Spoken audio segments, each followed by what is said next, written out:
And the race is on, winning with fast to begin, my sweet Leonora. Unequal is racing from the outside, running down on the inside is Mount Panamao.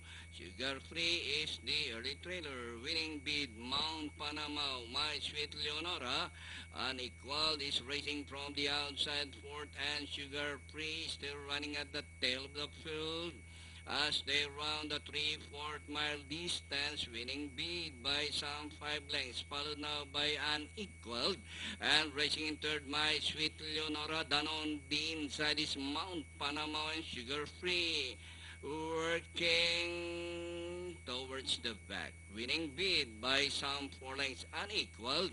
My sweet Leonora is racing third by some 2 lengths. Down on the inside is Mount Panama and Sugar Free still running at the back of the pack.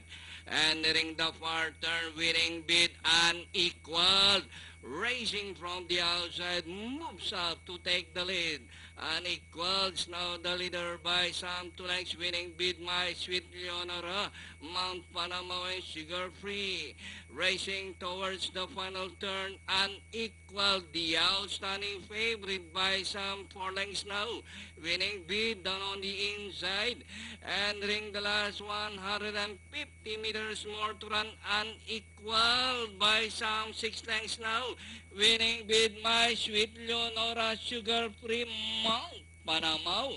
With the last 50 meters is all, entry number 5, Unequaled. My sweet Leonora winning bid, Sugar Free, and Mount Panama.